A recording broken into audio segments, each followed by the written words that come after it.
The observation deck was cold. Julia Errington's coffee had gone flat and bitter in her hand, and she had not taken a sip in 6 minutes.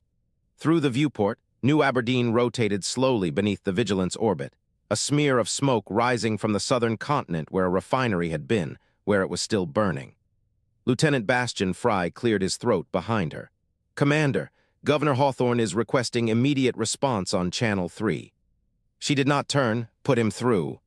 The governor's voice filled the deck, thin with urgency. "Errington, I need orbital fire on Sector 7. They've taken the processing plant and they're using the workers as cover. I want a clean burn from high altitude before they dig in." Julia looked at the smoke. She could see the plant's outline in the thermal haze, 3 storage domes, a cracking tower, a grid of pipes where civilians would be hiding. The resistance knew exactly what they were doing.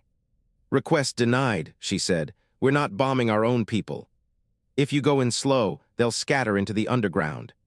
Then we go in careful." "You don't have time for careful." She keyed a command into her wrist display. 3 dropships, ground teams, surgical entry points at the north and west maintenance shafts. We contain the refinery, we pull the civilians, we flush the resistance out the south side before they can booby-trap the exits. Hawthorn's silence was loud. "Then, Corin will never authorize that."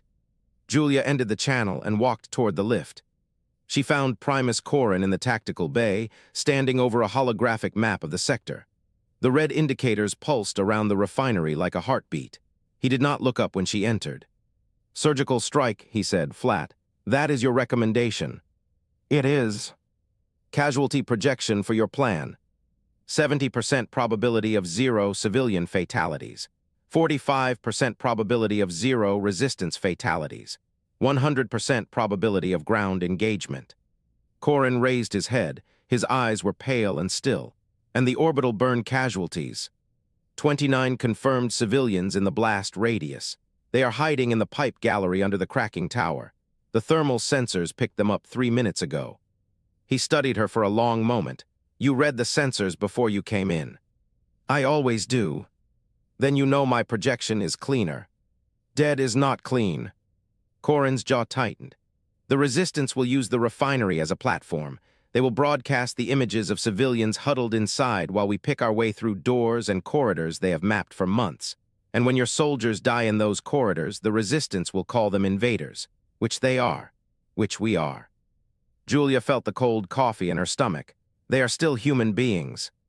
So are the bodies the resistance will stack next week if we look weak today. The core worlds are fracturing, Errington. The galaxy is watching. If Cygnus falls to a colonial uprising because we refuse to make the hard choice, the blood is on your hands. She held his gaze, then put it on my hands. She turned and walked out. The dropships launched 80 minutes later. Julia bypassed Corin's command authority using a protocol written for natural disasters, a planetary emergency clause that lets sector commanders authorize ground deployment without fleet approval when civilian life was at immediate risk. It was legally defensible. It was also legally unprecedented for a refinery fire started by explosives. Frye looked pale when he handed her the authorization pad. "Ma'am, the Primus is going to." "She's going to answer to the Core Council," Julia said. "So am I. Focus on the mission."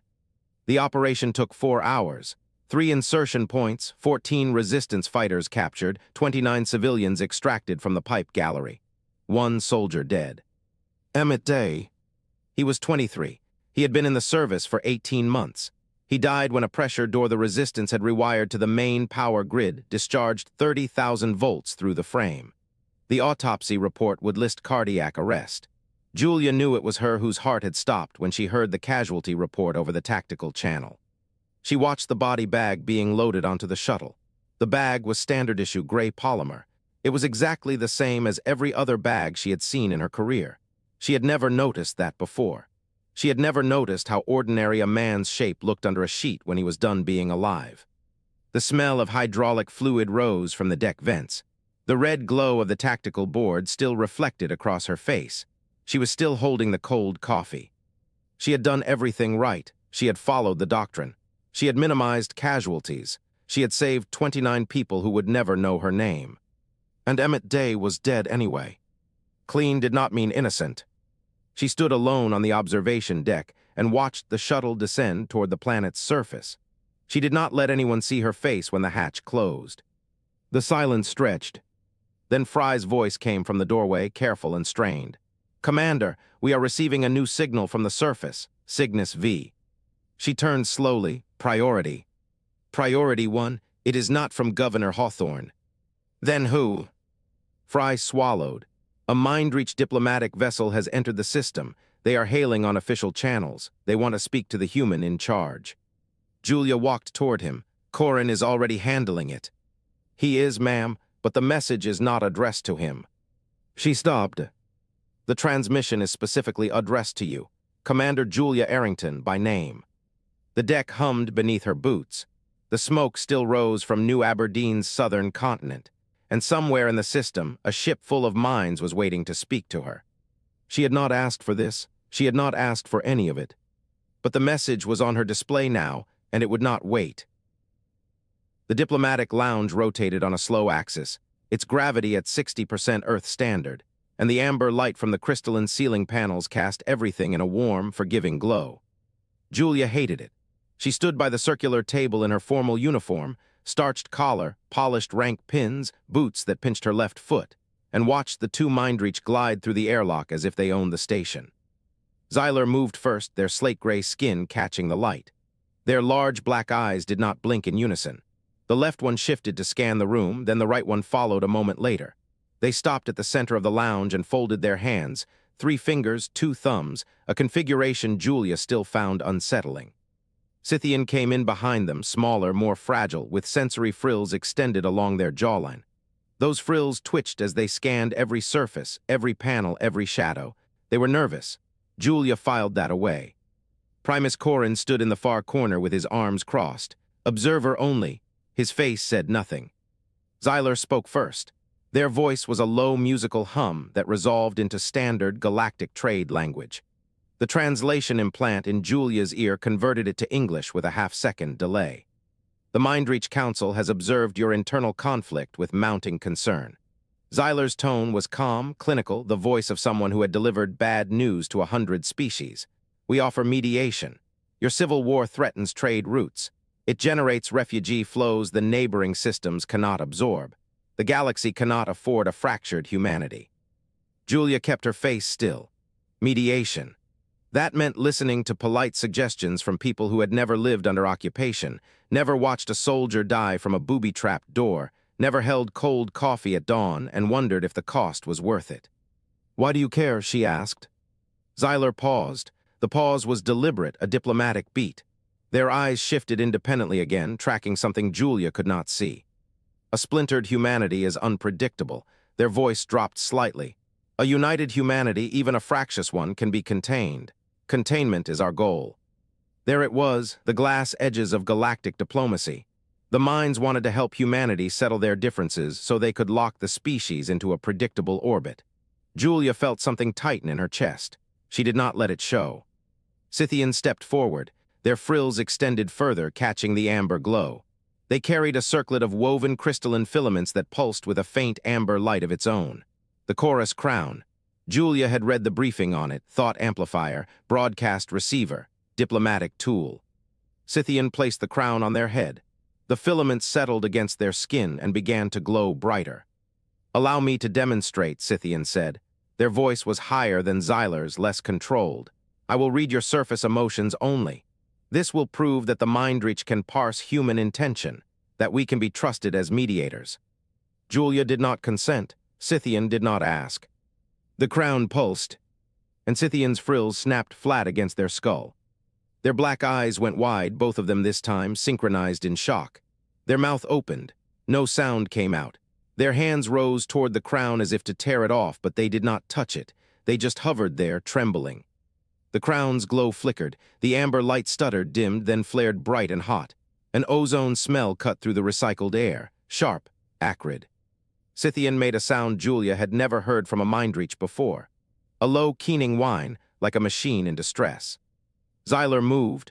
They crossed the distance in 3 floating steps. The low gravity made their motion seem effortless and placed their hands on either side of Scythian's head. They did not remove the crown. They simply held their attaché steady, their own black eyes closing. The crown's glow faded, the ozone smell thinned.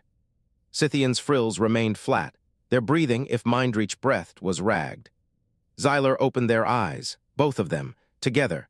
They looked at Julia with something she had never seen in a Mindreach face before. Confusion. "What did you do?" Julia asked. Nothing. Xylar's voice was flat. The crown reads surface emotion. It should have been simple, a negotiation posture, standard threat assessment. Instead, it encountered a storm of contradictory impulses, duty and disgust, order and rebellion, love for your species and hatred for what you are doing. The amplifier could not resolve the signal. It phase collapsed. Xylar's hands dropped from Scythian's head. They turned to face Julia fully. Human consciousness is not a signal to be read. It is a white noise generator. The crown could not parse it. Our own equipment sustained phase collapse from the feedback. Scythian finally spoke. Their voice was a whisper. I have never felt anything like that. It was not one mind. It was a dozen minds fighting each other inside a single skull. How do you function? Julia did not have an answer. She had never thought of herself as a battlefield before. Xylar straightened.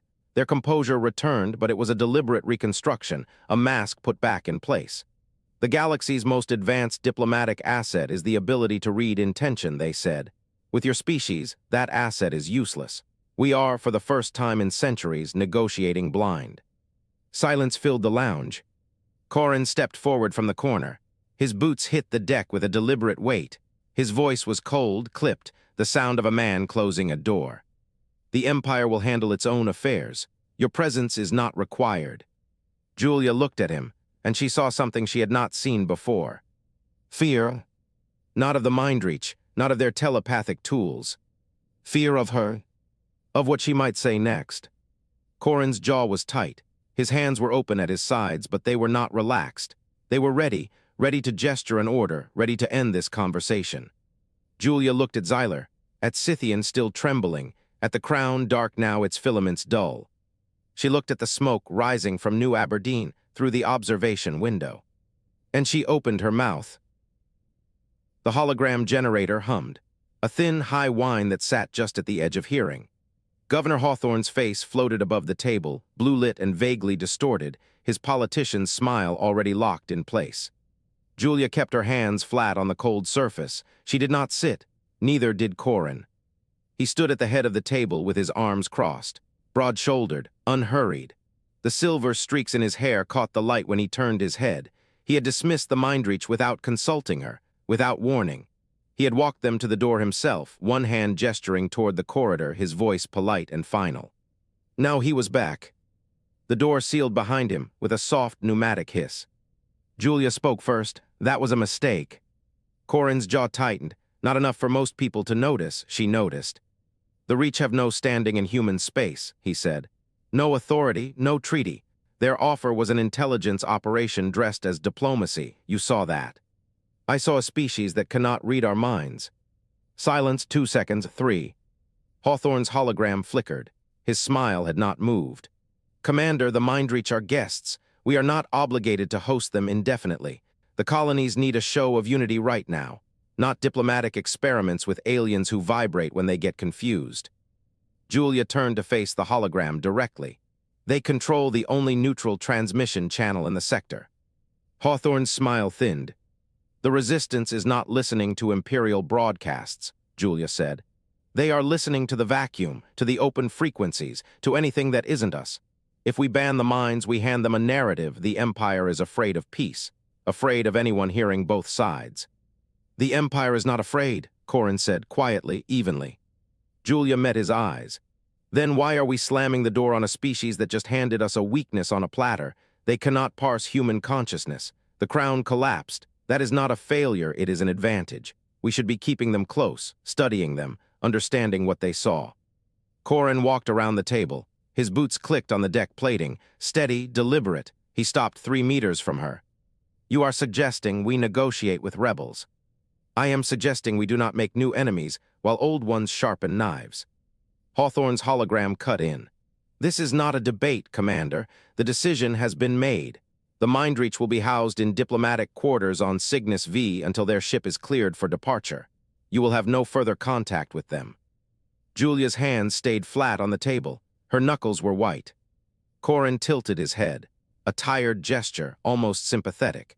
"You are relieved of duty, Commander, pending review. You will remain on the orbital platform until I determine otherwise." The room was very quiet. The hum of the generator, the ghost light on Hawthorn's face, the click of Corin's boots as he walked to the door. He paused with his hand on the panel. "You are a good officer, Julia, but good officers follow orders." The door opened, he stepped through. It sealed.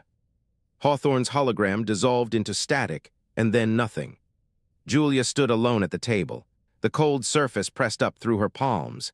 She could still feel the heat of the argument in her throat, in her chest, a low burn that had nowhere to go.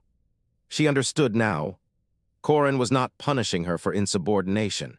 He was punishing her for being right in a room where being right was inconvenient, where the truth threatened the narrative, where the machinery of the Empire did not care about facts, it cared about control. She had known this, somewhere, in the quiet spaces she did not examine, but knowing and seeing were different things. The door did not open. She walked to the window. The orbital platform hung above Cygnus V, a gray curve against black. Below, the planet spun. Farms, cities, refineries. People who did not know their fate was being decided by men who would rather be comfortable than correct. The silence stretched, and then her datapad buzzed. She pulled it from her belt. The screen glowed. A single message pushed through the platform's emergency channel, encoded. The routing codes were military grade, but the signature was not. It was Lindra Pollux. 4 words. "I know you understand. Come meet me or stay in your cage." Julia read them twice. The platform's emergency channel was not monitored. It was a fail-safe, a dead line reserved for catastrophic system alerts. No one checked it. No one could trace it without a full audit. Lindra had found a way in. Julia looked at the window, at the gray curve of the planet, at the distant pinprick lights of the freight depot where the cry of Cygnus was birthed under a false registration. She looked at the datapad again. "Come meet me." The cage had a door. It had always had a door. She had just forgotten how to see it. She deleted the message. She did not respond. But she did not delete it from her memory. She memorized the routing, the frequency offset, the compression signature. A woman who could push a message through an emergency channel could push other things through too. Weapons, data, troop movements. A single encrypted line to someone on the inside. Julia stood at the window for a long time. The platform rotated, the stars wheeled. And somewhere below, a woman with burn scars on her arm was waiting for an answer Julia had not yet decided to give. The door remained sealed, but the window was still open. The cargo bay of the Cry of Cygnus smelled like a closed fist. Lindra stood with her arms crossed and her weight set back on her heels. The air was thick with algae from the hydroponic tanks and the sour salt of bodies that had not washed in days.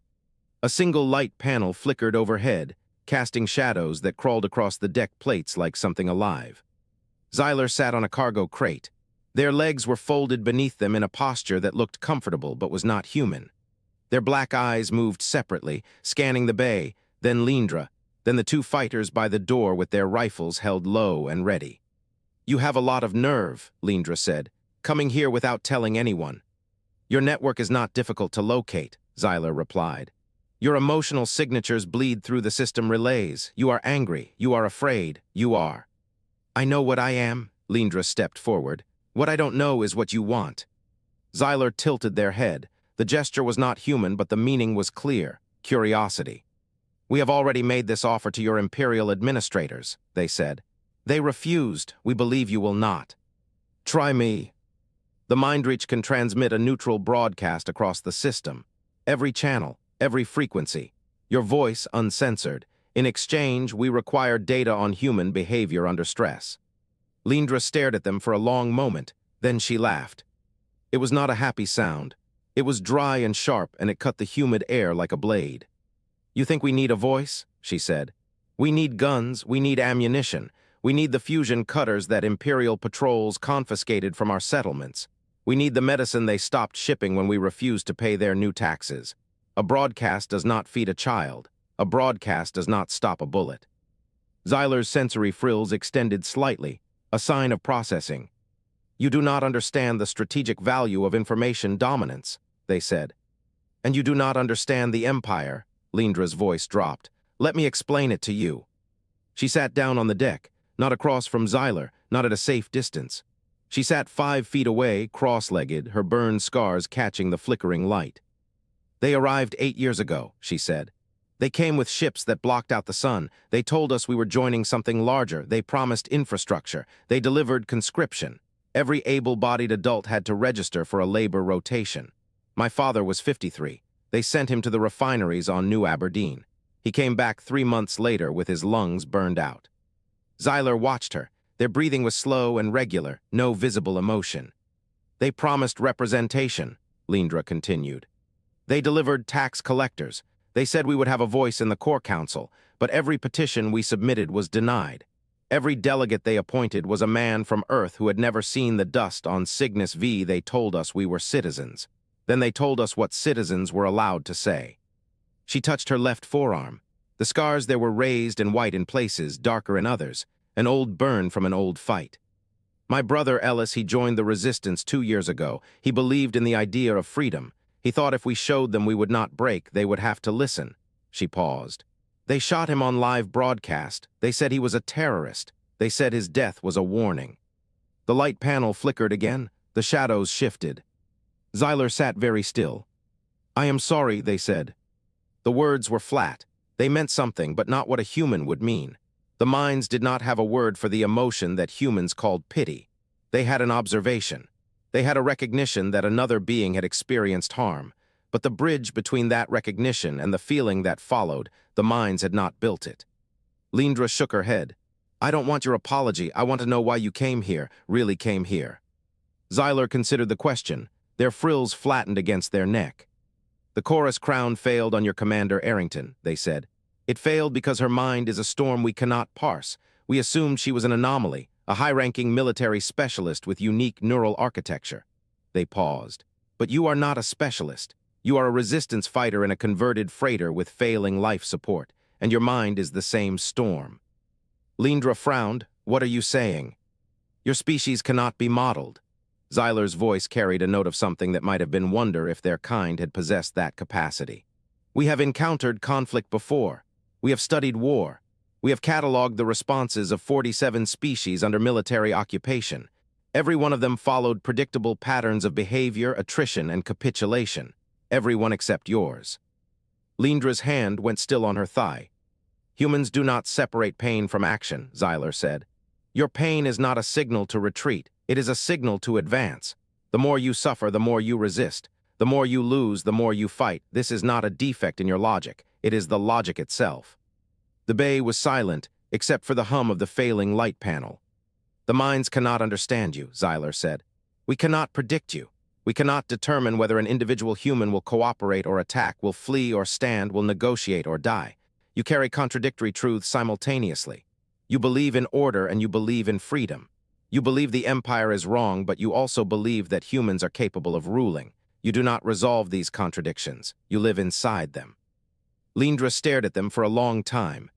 You're saying we're broken, she said. No, Xyler's voice was quiet. I am saying the minds have encountered something they cannot classify, and that has never happened before. The proximity alarm sounded. It was a low, urgent tone from the bridge, a warning light flashing on the bulkhead above the cargo door. Lindra was on her feet in an instant. One of the fighters by the door raised his rifle and tapped his earcom. Imperial shuttle, he said. Coming in fast, no diplomatic transponder, military registry. Lindra crossed to the bulkhead display and flicked it on. The tactical overlay showed a single vessel descending through the atmosphere. It was a standard boarding craft, armored, with weapons bays active. Is your commander on that ship? She asked. Xyler rose from the crate. Their movements were fluid and unhurried. I do not know, they said. I cannot sense her from this distance. The fighter at the door spoke again. They're hailing us. Put it through. Static, then a voice, not Julia's. A man's voice, hard and clipped and carrying the authority of someone who expected to be obeyed. Cry of Cygnus, this is Primus Corin of the Imperial Occupation Fleet. You are harboring a fugitive from the Core Council. Surrender the Mindreach delegate within 10 minutes, or we will board by force. Lindra looked at Xyler. Xyler looked back. The light panel flickered once more and died, plunging half the bay into darkness. Lindra's hand moved to the storage crate at her feet. She lifted the lid. Inside, the chorus crown sat in its housing, dark, inactive, but humming at the edge of hearing like a wire pulled tight and waiting for a touch. The maintenance tunnel was a furnace. Steam pipes ran exposed along the ceiling, and every few seconds a pressure valve hissed, sending a jet of hot moisture across Julia's face. She pressed her back against the curved metal wall and waited. A hatch opened to her left. Frye slipped through, his dark hair already plastered to his scalp from the heat. He carried a datapad in one hand and a maintenance access keycard in the other. He held the keycard up. "I have 10 minutes before the shift change flags your quarters as empty. Then they pull the logs and they see I swiped through this hatch. So whatever you are doing, you need to tell me what it is. Now." Julia wiped the condensation from her brow. Then she looked at him. "I am going to meet Lindra Pollux." Frye's face did not change. He had been a soldier for 12 years. He knew how to hold a reaction behind his eyes. "That is treason," he said. "Yes." The word hung in the steam-thick air. Frye stared at her, she stared back. Julia spoke again. "What would you do if the empire you served no longer served the people inside it?" Frye did not answer immediately. He looked down at the keycard in his hand. Then he looked up at her and his voice dropped to something barely above a whisper. "I would ask myself if I was serving the empire, or if I was serving the people who gave it orders." He stepped forward and pressed the keycard into her palm. His fingers were dry and cool against her damp skin. "Shuttle Bay on Deck 7 has an unpiloted courier ship, single seat, no weapons, no transponder codes that match anything in the platform system. It was supposed to be decommissioned next week." Julia closed her hand around the keycard. "Frye, you have 8 minutes now?" He turned and walked back toward the hatch. He did not look over his shoulder. "Get moving." Julia moved. The tunnels twisted every 10 meters. She passed junction boxes with labels she could not read, coolant lines that hummed with vibration, and a grate that rattled under her boots. Her breath came short.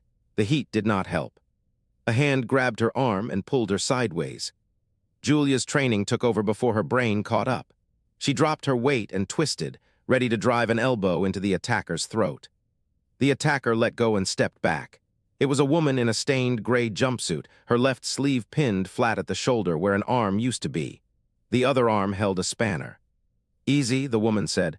"Nora Calwaite, I work maintenance for Sector 3. Lindra said you might show up." Julia lowered her arm. "She told you I was coming. She told me to watch for someone who looked like a commander trying not to look like a commander." Nora smiled without warmth. "You do not pull it off. Come on." Nora turned and walked deeper into the tunnel. Julia followed. They reached a junction where the tunnel opened into a wider maintenance bay. Julia heard voices before she saw the source. 2 Imperial soldiers stood by an open panel, their rifles slung low across their chests. They were not looking in her direction. Nora grabbed Julia's good arm and pulled her into a gap behind a thermal regulator. The regulator was the size of a cargo crate, and it hummed with a low thrum that vibrated through Julia's teeth.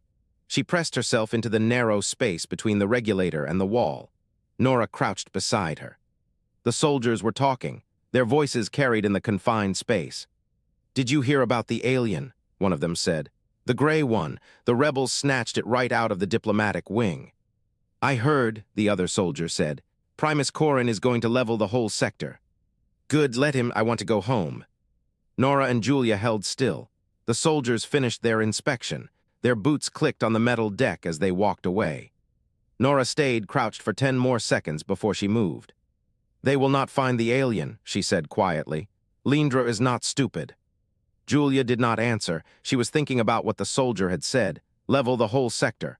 Corin was not negotiating, he was executing. Nora led her through 3 more tunnels, up a ladder, and into a low-ceilinged corridor that smelled of hydraulic fluid. A heavy blast door stood at the end. A sign above it read, "Deck 7, Shuttle Bay, authorized personnel only." Nora handed her a data wafer. "Map, safe routes, contact codes for the cry of Cygnus, memorize it, then eat it." Julia took the wafer. She looked at Nora. "Thank you." Nora shrugged. "Do not thank me yet. You still have to fly that courier out of here without anyone shooting you." Julia turned and swiped the keycard through the reader beside the blast door. The lock clicked. The door slid open. She stepped into the shuttle bay. The courier ship sat alone in the center of the bay. It was small, streamlined, with a single cockpit and no markings. Its hull was scarred with micrometeorite impacts. It had been designed to carry messages, not people. Julia crossed the deck and climbed the short ladder into the cockpit. The seat was cramped. The controls were standard Imperial layout. She started the pre-flight sequence from memory. The engine hummed. The fuel gauge showed 82%. That was enough. She strapped in. Her hands moved over the controls, steady and sure. She realized she was not afraid. There should have been fear. There should have been that tight knot in her chest, that voice in the back of her head listing every way this could end. She had spent 20 years listening to that voice. It had kept her alive. But the voice was quiet now. She had made her choice. She had been afraid of consequences her whole career, afraid of the report, the reprimand, the tribunal. She had let that fear steer her into obedience. She had let it convince her that order was better than chaos, that the system would correct itself if she just stayed inside it. The system had not corrected itself. It had given her a cage and called it a command. And now the cage had a door. Julia engaged the launch sequence. The clamps released with a dull thud. The courier drifted forward on its thrusters, clearing the bay's atmospheric shield. She pushed the throttle forward. The courier slid into the black. Cygnus V turned below her, blue and green and streaked with cloud. The orbital platform fell away. Julia checked her sensors. The Vigilant had moved. It was no longer in its stationary orbit. It was burning toward a trajectory that intersected with the cry of Cygnus's last known position. Its weapons were powered up. Corin was not negotiating. He was executing. The cry of Cygnus groaned like something wounded. Red emergency lights painted the bridge in pulses, turning every face into a mask of blood and shadow. Julia braced against the command rail as another near miss shook the hull, a proximity warning from the Vigilant's cannon, not a hit. A warning. Lindra stood at the comms station, her scarred forearm gleaming wet in the red light. "They have us on full weapons lock," she said. "Corin wants a call." Julia's throat was dry. "Put him through." The main screen flickered. Primus Corin's face resolved from static, gray and lined, and older than she remembered. Behind him, the Vigilant's bridge hummed with quiet order, officers at their stations, hands ready. He looked at Julia for a long moment before he spoke. "Commander Errington," his voice was flat. "You have made a series of choices I cannot ignore. Return the Mindreach diplomat to my custody. Return yourself. The ship will be disabled and boarded, but the crew of this freighter will not be harmed if they stand down." Lindra stepped into frame before Julia could answer. "We are not standing down." "Then you will be fired upon?" Corin said it without heat. He meant it. Julia pressed her palms against the rail. "Let me speak to him alone." Lindra's jaw tightened. She did not move. "Please," Julia said. A pause. Lindra killed her own audio feed and stepped back. The resistance fighters in the corners shifted their grips on their weapons. The red light kept pulsing. Julia faced Corin. "I will come back, I give you my word, but let the Mindreach broadcast their peace offer first. Let the system hear what they are proposing." Corin's expression did not change. "The Empire does not negotiate with rebels or deserters, you know this." "I am not negotiating, I am asking." "Then the answer is no." He began to turn, ready to give the order. Lindra shoved past Julia and hit her own audio. "Wait." Corin stopped. Lindra's voice was steady. "You want the diplomat, you want the commander, but you want something else more." She reached into her jacket and pulled out a fist-sized object, dark and dense, wrapped in a cargo net. She held it up to the camera. "The fracture key." Julia's breath caught. She had heard rumors the resistance had it. She had not believed them. Lindra's thumb rested on a small panel on the key's surface. "This is the only active quantum link to Earth. The colonies talk through this. Your orders come through this. If you fire on us, I will destroy it." The silence stretched. Corin's face went still, not calm, not angry, still. The stillness of a man recalculating every variable at once. "You will not destroy it," he said. "It is your only connection to the core worlds." "Wrong," Lindra's smile was thin. "It is your only connection to the colonies. We already know we are on our own. You still think you can call for help." Corin said nothing. The key was irreplaceable. Losing it meant the fracture became permanent, the outer systems cut off from Earth forever. No supply lines, no reinforcements, no authority. He could not justify that loss. Julia saw the calculation in his eyes. She had seen it before on other faces, other commanders, when the math stopped adding up. He was looking for a way to win. He was not finding one. Behind her, a soft hum rose from the cargo bay access. She turned. Xyler stood in the hatchway, Scythian trembling at their side. The chorus crown sat on Xyler's head, its crystalline filaments glowing amber, flickering uneven, damaged from the earlier overload. It buzzed like a dying insect. "Xyler, no," Julia said. "It is not stable." The Mindreach diplomat's black eyes met hers. "It does not have to be stable, it has to be loud." Xyler reached up and touched the crown. The hum sharpened into a tone that vibrated in Julia's teeth. Then the broadcast began. It was not clean, it was not polished. The crown could not hold a steady signal. Fragments of thought bled through, Xyler's calm, Scythian's fear, the anger of every human on the bridge. The amplifier caught it all and threw it across the system. "Offer mediation, neutral ground. The conflict between human factions benefits no one." The words were not words. They were impressions, emotions, intent wrapped in half-formed syllables. But they landed. Every receiver in the Cygnus system picked them up. The colonies heard them. The orbital platforms heard them. The ships in transit heard them. The core worlds, through repeaters and relays, heard them. The galaxy heard them. On the main screen, Corin's face went through a change Julia had never seen before. Certainty bled into calculation. Calculation bled into something else. Recognition, maybe. The understanding that the decision had been taken from his hands. He could not fire now. If he did, he became the aggressor. Not in a classified report, not in a suppressed data burst, but in the open. Every species watching would see an Imperial fleet commander silencing a peace offer with live ammunition. The galaxy would remember. Corin's jaw worked once. Then he leaned forward and killed his own weapon's lock. "Withdrawing," he said, the word tasted wrong in his mouth. "This is not over." The screen went dark. The bridge of the Cry of Cygnus was silent. The hum of the crown faded. Xyler swayed, and Scythian caught them before they fell. Lindra lowered the fracture key slowly. Her hand was shaking. Julia did not move. She stared at the blank screen and listened to the ship system cycle back to idle. The red lights still pulsed. The hull still ticked as it cooled. She knew Corin. He would wait. He would pull the Vigilant to the edge of the system and watch. When the galaxy stopped listening, when the Mindreach broadcast faded from the news feeds, he would come back with a clean shot. The question was not if. The question was how long they had. The cargo bay of the Cry of Cygnus had gone quiet. The emergency lights were off. The only sound was the low thrum of the engines and the occasional creak of the hull as the freighter drifted into the system's dawn.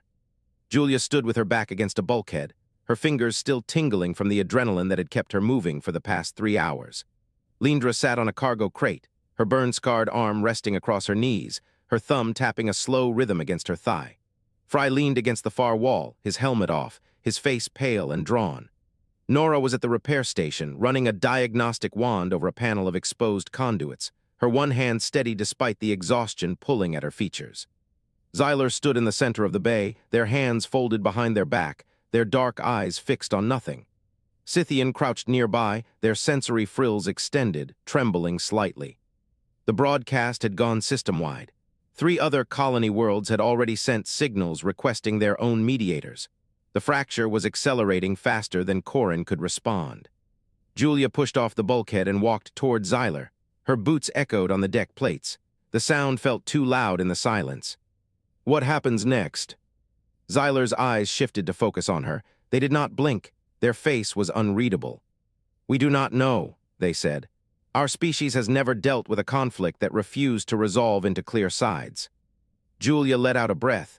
She had been hoping for something more useful than that, but the flat honesty was almost reassuring. At least they were not lying to her. Lindra stood up from the crate. Her thumb stopped tapping. "Are you staying?" she asked. Julia turned to face her. The question hung in the air between them. She had not thought about it. She had been running too fast to think about where she was running to. "Yes." Lindra nodded slowly. Her jaw tightened. "That means you are a rebel now." Julia almost laughed. The sound came out dry and hollow. "I have been one longer than I thought." Lindra held her gaze for a moment. Then she nodded again, a single sharp movement, and turned away. Xyler took a step forward. Their feet made no sound on the deck.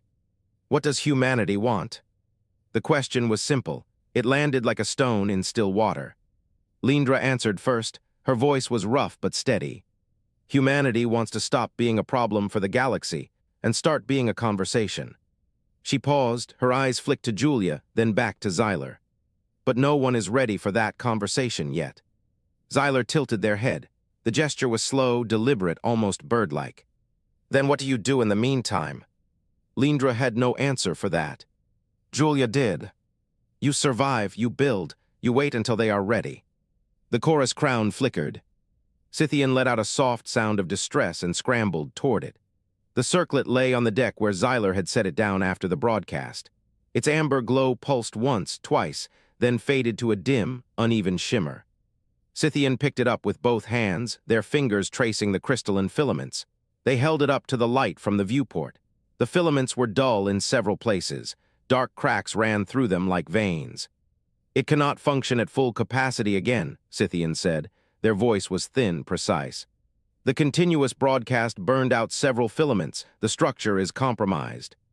Xyler took the crown from their attaché. They held it in their palms, studying it with an expression Julia could not read.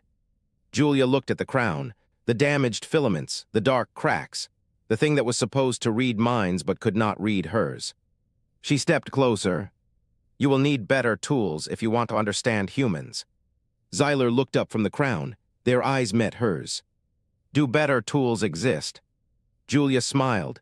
It was a tired smile, but it was real. They will have to invent them. She gestured at the damaged crown, at the flickering filaments, at the thing that had failed because it could not hold the weight of a human mind. That is what humans do when no one else can figure it out. Xyler stared at her for a long moment. Then something shifted in their expression. It was subtle, a relaxation of the muscles around their mouth, a slight widening of their dark eyes. Julia had never seen a Mindreach look surprised before. Xyler looked down at the crown. They turned it over in their hands. We have spent centuries studying the minds of other species, they said slowly. We believed that understanding was the path to peace. We believed that if we could read a mind, we could predict its choices, and if we could predict its choices, we could prevent its errors. They looked back up at Julia. You do not make errors, you make something else, something we cannot predict because it has no precedent. Julia said nothing. Xyler held the crown out to her. We have been trying to read you. We should have been watching what you build from the wreckage.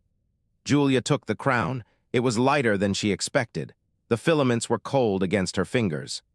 She looked at the dark cracks running through it, the spaces where the light had burned out, the spaces where the tool had failed. She looked up at Xyler. Then start watching. A chime sounded from the bridge. Lindra turned and walked to the comms panel. She pressed the receive button. The display flickered to life. The signal was coming from the Vigilant. Julia's chest tightened. She braced for a threat, for a demand, for Corrin's voice telling her she had made a terrible mistake. The display resolved into text. A single line. I know what you are doing. I want in. Julia read it twice. The signature at the bottom was Isaac Verne. Frye let out a breath. The chief engineer, he never leaves his reactor room. He is leaving it now, Julia said. She looked at Lindra. Lindra was staring at the screen, her thumb pressed flat against her thigh. Nora spoke from the repair station. Her voice was quiet. He has access to the fusion core. He has access to the weapons systems. He knows the Vigilant better than anyone alive. Julia turned the crown over in her hands. The damaged filaments caught the light from the viewport. Human chaos was not something the galaxy could contain. It was something it would have to join.